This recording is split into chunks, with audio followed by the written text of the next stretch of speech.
Nós vamos começar a lição número 3 do nosso curso A Verdade. O tema é Perdão e Salvação. Eu espero que você já tenha feito a sua oração. Esse tema não é um tema complicado, mas exige muita atenção, tá bom?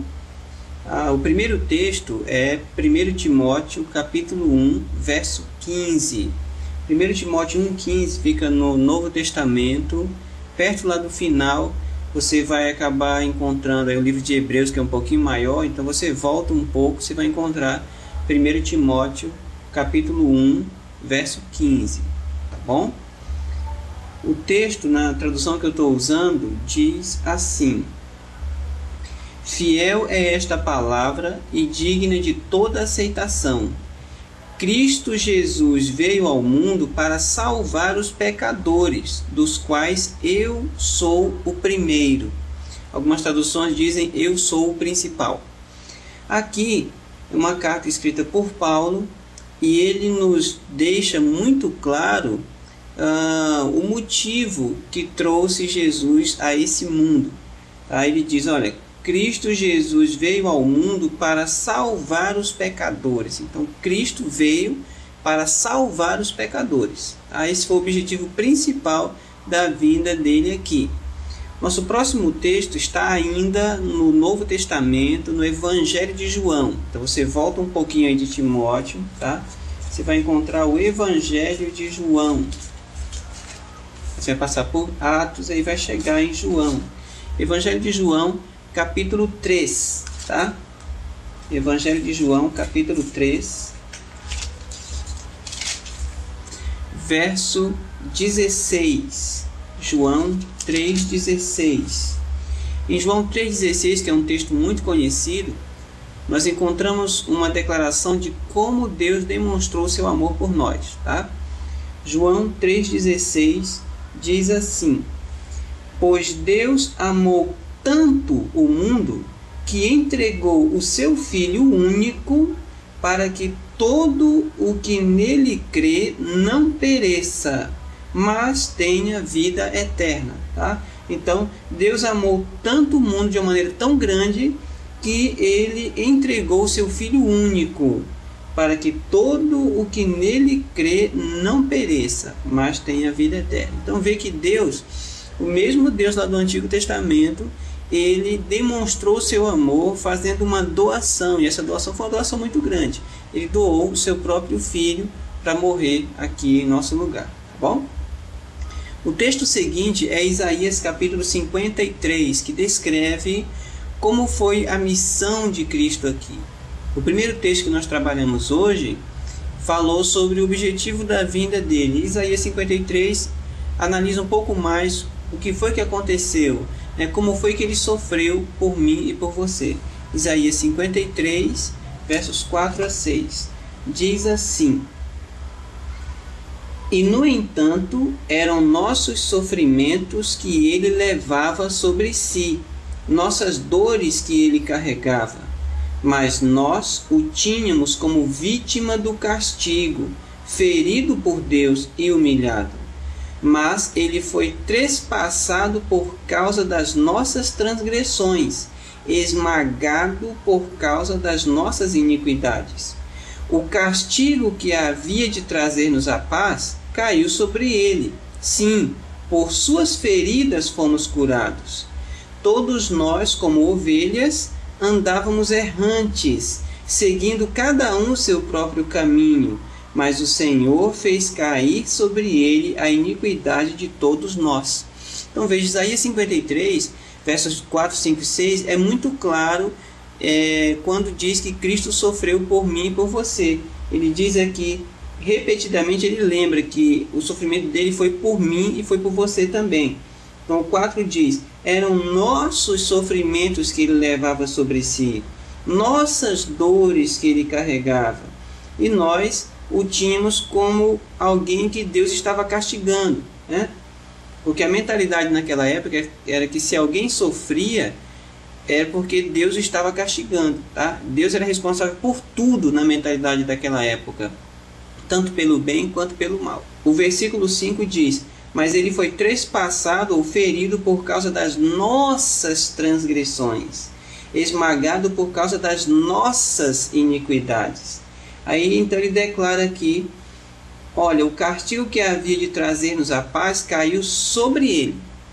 Ele repete, sim, por suas feridas nós fomos curados. Então ele se feriu para que nós pudéssemos ser curados. E o verso 6 diz assim, ó, nós estávamos aí perdidos, desgarrados como ovelhas que não têm pastor, e cada um seguindo o seu próprio caminho, mas o Senhor fez cair sobre ele os nossos erros. Então ele levou as nossas culpas, tá bom? Vamos prosseguir. Atos capítulo 16, Novo Testamento, Atos, então Mateus, Marcos, Lucas, João, Atos capítulo 16, versos 30 e 31. Diz, conduzindo-os para fora, disse-lhes, senhores, que preciso fazer para ser salvo? Eles responderam, crê no Senhor e serás salvo, tu e a tua casa. Olha, qual é o contexto dessa situação? Seguinte, Paulo e Silas estavam em Filipos pregando. Aí ocorreu um incidente lá, eles acabaram sendo presos. E no meio da noite, eles estavam lá na prisão, cantando e tal, e aconteceu um terremoto muito grande que abriu todas as celas. As celas ficavam no subsolo. E quando o carcereiro desceu para ver o que estava acontecendo, quando ele viu tudo aberto, ele se desesperou e, como havia regras naquele tempo, se um prisioneiro fugisse, a vida do carcereiro ficava no lugar. Então, como ele viu tudo aberto, ele pensou, bem, fugiu todo mundo, eu vou morrer por um, imagina por todos. Então ele decidiu se matar. Naquele momento, Paulo deu um aviso, né, e então o carcereiro, ao perceber que ninguém tinha fugido, entendeu que aquilo só podia ser um milagre, né, aquele acontecimento só podia ser miraculoso. De tal modo que ele se aproximou de Paulo e se disse, olha, o que eu posso fazer para ser salvo? Né? O que eu posso fazer para me salvar? Talvez seja uma pergunta que até mesmo você já tenha feito algumas vezes. Né? Será que você tem que fazer algum sacrifício, doar algum dinheiro grande para a igreja, subir uma escada de joelhos, sei lá, né? O que é necessário que eu faça para que eu seja salvo? E aí eles responderam, né? Paulo e Silas responderam em comum acordo, olha, muito simples, crê no Senhor e serás salvo, tu e a tua casa. Só isso. Né? Então vê que é coisa muito simples, basta apenas crer. Você precisa acreditar que Cristo veio e morreu por mim e por você, tá bom? É claro que não é tão simples quanto parece, né? Afinal, você acreditar que Deus em pessoa veio aqui na terra e pisou esse chão e fez tudo aquilo, realmente você precisa de fé, porque você não tem provas hoje de que isso aconteceu. Há muita arqueologia, é verdade, mas a grosso modo você não consegue, ninguém mais que viu está vivo para lhe contar, né? Não tem foto, né? Aí você pensa assim, bem, então como é que eu vou acreditar? Tem que ser pela fé mesmo, você precisa crer que ele veio e que ele morreu por mim e por você, que tudo isso realmente aconteceu, tá bom? Precisa de fé. Vamos então para o próximo texto. Agora, se eu quero perdão dos meus pecados, então eu preciso crer em Cristo para que eu seja salvo. Só que há mais alguma coisa, tá bom?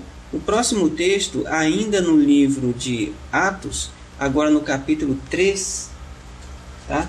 Atos capítulo 3, verso 19. Atos 3, 19. Primeiro eu preciso crer. Se eu não acredito, se eu não creio em Cristo, então sinto muito, mas não adianta mais nada, tá? O primeiro passo é eu crer. 3,19 diz assim: arrependei-vos, pois, e convertei-vos, a fim de que sejam apagados os vossos pecados. Simples, né? Arrependei-vos e convertei-vos, para que sejam apagados os vossos pecados. Agora aqui cabe uma análise bem interessante. Primeiro eu preciso crer. Só que o máximo que eu, como ser humano, posso fazer é acreditar em alguma coisa. Pode ser acreditar racionalmente ou acreditar cegamente, mas o máximo que eu, como ser humano, consigo fazer é acreditar, tá bom? Para que eu passe a crer realmente, crer é muito mais do que acreditar. Eu preciso deixar que Deus crie essa fé em mim, tá bom? Então eu me decido acreditar. Isso eu posso fazer, eu posso decidir acreditar no dom que Deus me deu, que foi seu filho vindo aqui morrer por mim. Tá? Quando eu decido acreditar nisso e me aproximo de Deus, Ele então faz com que a fé surja em mim e eu passo realmente a crer e não apenas acreditar. Tá bom? Então, crer é o primeiro passo. Depois vem o arrependimento e a conversão, só que tem um detalhe. Eu, como ser humano, o máximo que eu posso sentir é remorso. Tá? Remorso é medo das consequências. Se eu fiz alguma coisa e aí eu percebi, cara, estava errado. Aí você pensa assim, eu vou ter uma punição. Aí você começa a ter medo da consequência do seu erro. Tá? Então, quando eu acreditei que Deus pode me salvar e que Ele enviou o seu filho para morrer por mim, o passo seguinte é eu me arrepender. Só que esse arrependimento que é tristeza pelo pecado e não medo das consequências. Arrependimento é tristeza pelo pecado e afastamento desse pecado. Tá? Eu fico triste por ter pecado e eu penso assim, cara, eu não quero fazer isso de novo. Então eu vou fazer o possível que tiver em meu poder para que eu não cometa mais isso. Eu vou ficar distante do lugar ou distante daquelas coisas que eu estava vendo, ou das coisas que eu estava ouvindo, para que eu não cometa mais isso, tá bom? Então eu decidi. Só que o arrependimento verdadeiro também é Deus que faz em mim, tá? Então não pense que você tem que se arrepender para que Deus lhe aceite. Isso é verdade, só que é Deus também que opera o arrependimento em você. Não fique pensando que você tem que se matar para se arrepender. Não, você se aproxima de Deus, Ele faz você ter fé. Você continua se aproximando, Ele coloca em você a tristeza pelo pecado cometido e Ele dá forças para que a decisão de ficar distante do pecado se torne uma realidade, tá bom? Então, a grosso modo, nós somos uns inúteis, porque a gente não consegue nem crer, nem se arrepender e muito menos se converter sozinhos, tá? Tudo depende de Deus. Não vai pensando que você tem que fazer alguma coisa além de dizer, olha Senhor, eu quero que o Senhor faça isso em mim. Tá? Passou disso, cara, não dá para fazer mais nada, tá? Não vai pensando aí que tu tem que se esforçar para se arrepender, depois se esforçar para se converter, quer dizer, mudar de rumo. Conversão é isso, mudar de rumo, tá? Não, é Deus que faz isso em você, só que você tem que decidir, olha, eu quero fazer isso, eu vou fazer o possível para alimentar minha decisão.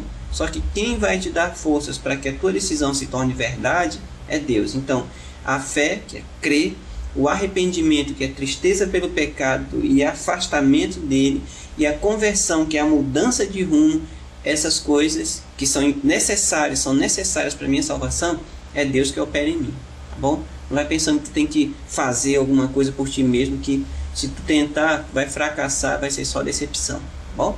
O próximo texto é 1 João, que é lá pertinho de Apocalipse, então é só ir lá para o final. 1 João, capítulo 1, verso 7. Aí você pensa assim, puxa, mas cara, tu fala assim porque tu não me conhece. Eu já tive me olhando, eu sei que eu sou uma criatura assim que não tem mais jeito. Eu já fiz tanta coisa que tem, certamente há coisas que eu fiz que Deus não pode me perdoar. Bem, vamos ver isso aí, né? 1 João 1, 7. Diz assim, 1 João 1, 7. Mas se caminhamos na luz, como Ele está na luz, estamos em comunhão uns com os outros. E o sangue de Jesus, seu Filho, nos purifica de todo pecado. Tá? Então, quando eu deixo Cristo, eu deixo Deus criar a fé em mim, eu deixo Deus operar em mim o arrependimento, eu deixo que Deus me dê forças para mudar de rumo, então Ele pode me purificar de todo pecado, tá bom? Todo pecado. Não importa o que você já aprontou, tá bom? Ele pode lhe permitir, Ele pode lhe oferecer, lhe dar o arrependimento, o perdão de todo o pecado, ok? Qualquer um, beleza? Pode ter certeza disso. O texto seguinte é uma lista de alguns dos pecados que nos excluem do céu. Pode até ser que eu ou você estejamos incluídos nessa lista aqui. tá? É uma lista que ele citou claramente os pecados que nos excluem do céu. Então o texto é Gálatas capítulo 5. Volte aí só um pouquinho de 1 João. Você vai encontrar Pedro, Hebreus, você vai encontrar Timóteo, Tessalonicenses, Colossenses, Filipenses, Efésios e vai achar Gálatas, tá bom? Gálatas capítulo 5, versos 19, 20 e 21. Ora, as obras da carne são manifestas ou são conhecidas. Ele dá a seguinte lista: fornicação, impureza, libertinagem, idolatria, feitiçaria, ódio, rixas, ciúmes, ira, discussões, discórdia, divisões, invejas, bebedeiras, orgias e coisas semelhantes a estas, a respeito das quais eu vos previno, como já vos preveni. Os que praticam tais coisas não herdarão o reino de Deus. Vamos começar a analisar de trás para frente. Você pode ter pensado em ouvir essa lista. Ih, me lasquei, porque eu faço isso ou quase tudo isso. Seguinte, ele diz: os que praticam tais coisas não herdarão o reino de Deus. Quer dizer, aqueles que continuam fazendo isso.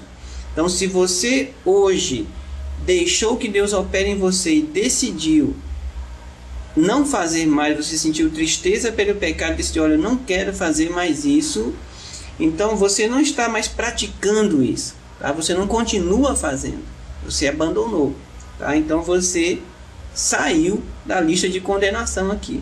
Mas aquelas pessoas que continuam fazendo isso, que praticam essas coisas, não herdarão o reino de Deus. Por quê? Porque são coisas que me afastam de Deus.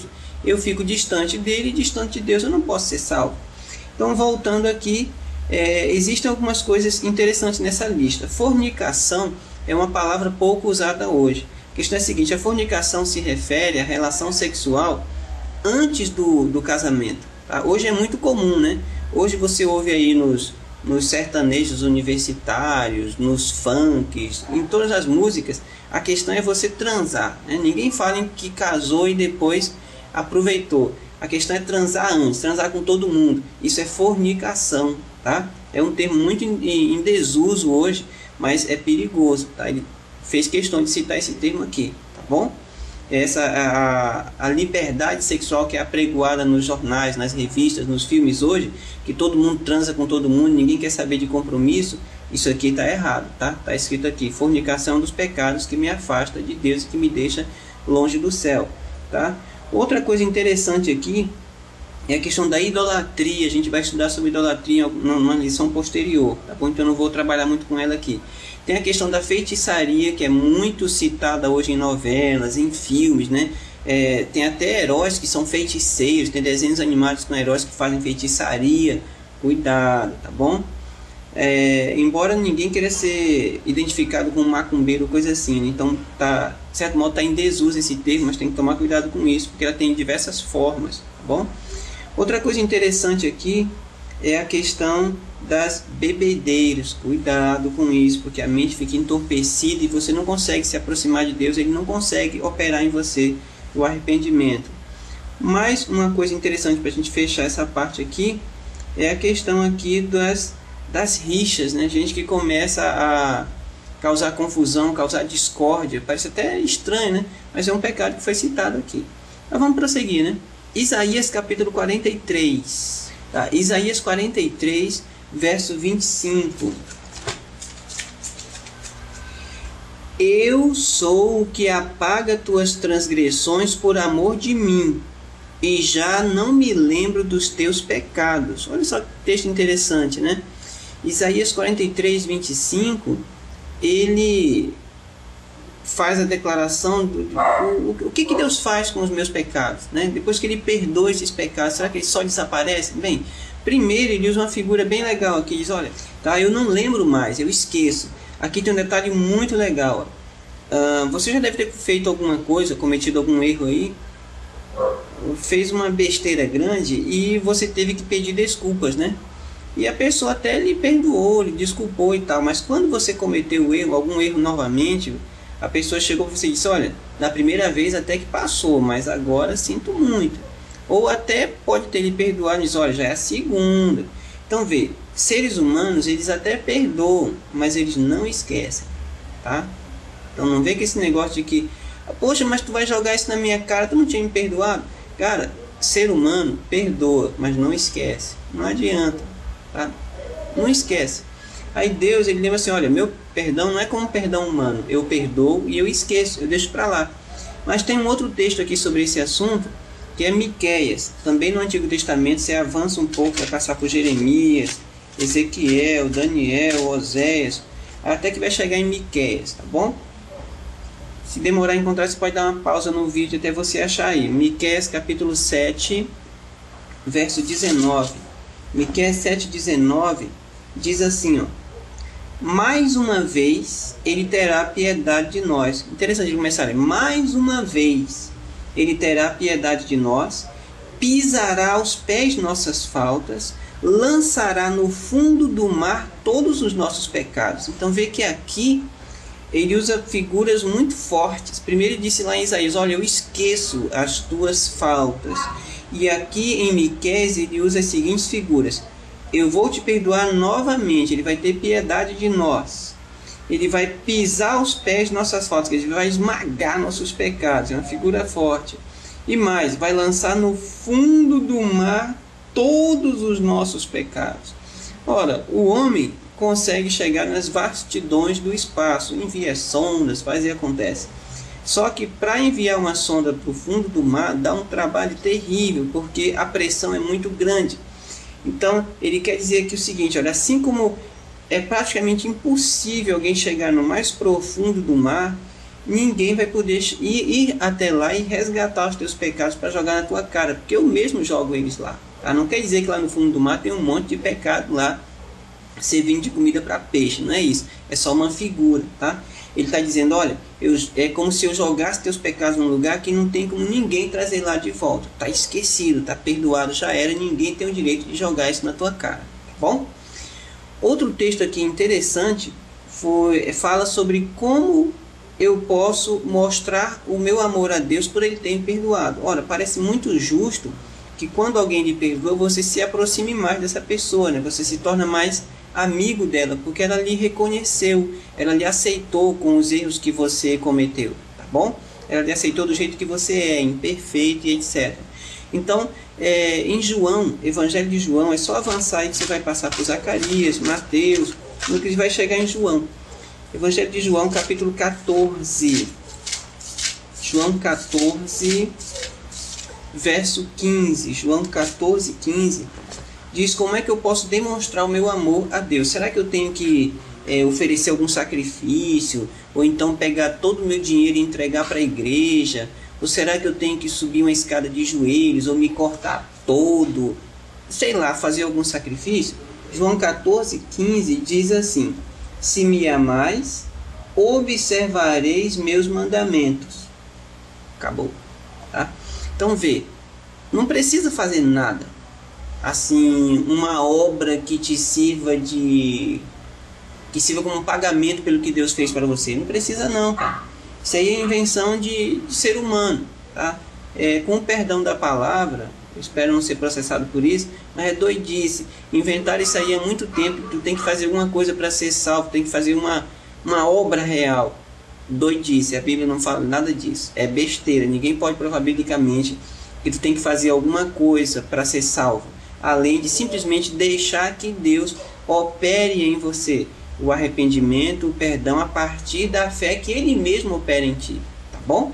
Então, se eu amo a Deus, se eu quero agradecer a Deus por Ele ter me perdoado e me tornado diferente, a única coisa que eu preciso fazer é: se me amais, guardareis os meus mandamentos, ou observareis meus mandamentos, só isso. Só que aqui tem um detalhe, ó. Mesmo a minha obediência não vai vir de mim mesmo, porque se tu pegar os mandamentos, a gente vai estudar sobre os mandamentos depois, se tu pegar os mandamentos e quiser guardá-los, quer dizer, observá-los, cumpri-los com as tuas próprias forças, tu vai virar o cara mais chato do mundo e tu vai ficar frustrado porque tu não vai conseguir guardar todos eles. Cara, é suicídio, é loucura, tá bom?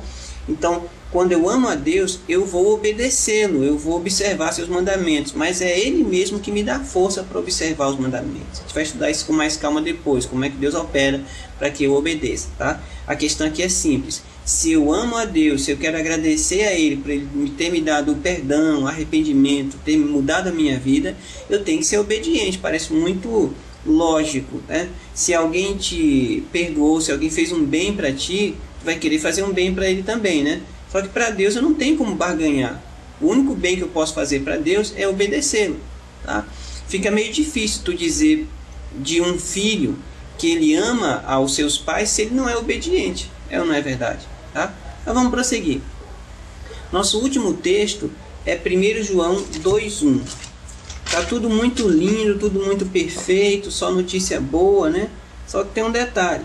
Vai que acontece, mesmo depois de você ter crido em Deus, você ter recebido o arrependimento, ter recebido o perdão de Deus, ter aceitado esse perdão de Deus, que às vezes a gente não aceita, né, ser perdoado. Você aceitou e então Deus fez tudo por você e você agora deixa que Ele lhe dê forças para você guardar os mandamentos.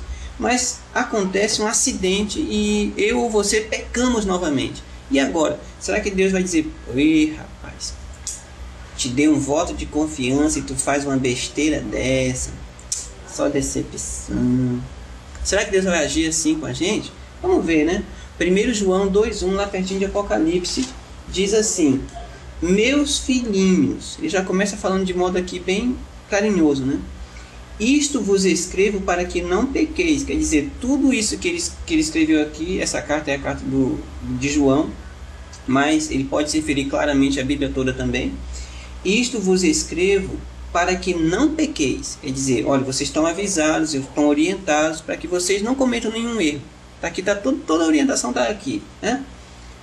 E então ele continua assim: mas se alguém pecar, temos como advogado junto do Pai Jesus Cristo, o justo. Então olha só, se eu ou você cairmos em pecado após aceitarmos o perdão de Deus pelas faltas anteriores, eu tenho um advogado junto do Pai. Então Deus já providenciou uma saída para que, caso o acidente do pecado ocorra novamente na minha vida, eu já tenha para onde correr, tá? Então, na vida daqueles que creem em Deus, o pecado não é um costume, eu não continuo pecando. O pecado é um acidente, eu pequei, eu não continuei pecando, foi um acidente, tá bom? Então, o pecado não é um costume, é um acidente. Se esse acidente aconteceu, mesmo depois de eu ter sido perdoado pelos meus erros anteriores, eu já tenho um advogado junto ao Pai. Deus já providenciou um advogado, tá bom? Então eu só tenho que correr a Deus. Vê que ele cita aqui, olha: temos como advogado junto do Pai Jesus Cristo, o justo. Tudo ok? Então, o que foi que nós aprendemos hoje? Nós aprendemos que Cristo veio ao mundo para salvar os pecadores, todos. Então, se você é pecador, não sei se é meus parabéns ou meus paramaus, mas Cristo veio para salvar você. E a mim também, tudo ok? Se Paulo disse que ele era o principal dos pecadores, imagine eu e você, né? Nós aprendemos também que ele demonstrou seu amor enviando seu filho para morrer por cada um de nós aqui. E também que se eu quero perdão, eu preciso apenas crer em Jesus, crer que ele veio aqui e morreu por mim. Só que essa crença é Deus que já opera em mim, porque eu me aproximei dele, eu me deixei fragilizar pela atuação do Espírito Santo em mim, tá bom? E aprendi também que eu preciso deixar que Deus opere em mim o arrependimento, que é a tristeza pelo pecado e o afastamento do mesmo, e também que ele opere em mim a conversão, que é tornar real a minha decisão de se afastar do pecado, tá bom? Nós aprendemos também que o sacrifício de Cristo, ele consegue apagar todos os pecados, por mais terríveis que eles possam parecer. Muita gente diz assim: puxa, mas a fulana é uma prostituta, ou o cara é um traficante. Cara, o pecado mais ofensivo a Deus realmente é o orgulho, porque quando você é orgulhoso, você não sente nem necessidade de se aproximar dele. Mas isso é uma outra história. Aprendemos também uma lista, né, de alguns dos pecados que nos excluem do céu. E vimos que quando Deus nos perdoa, Ele elimina para sempre os nossos pecados. Ele não vai trazer esses pecados de volta para jogar na nossa cara. Por fim, nós vimos que se eu quero mostrar minha gratidão a Deus, eu tenho que ser obediente a Ele. E também que caso aconteça o acidente de eu pecar novamente, Deus já providenciou um meio de escape, que é a atuação de Cristo por mim e por você. Ok? Eu espero que tenha ficado bem claro. Nossa próxima lição é sobre a volta de Cristo. É algo que é muito pregado, mas pouca gente sabe realmente como vai acontecer.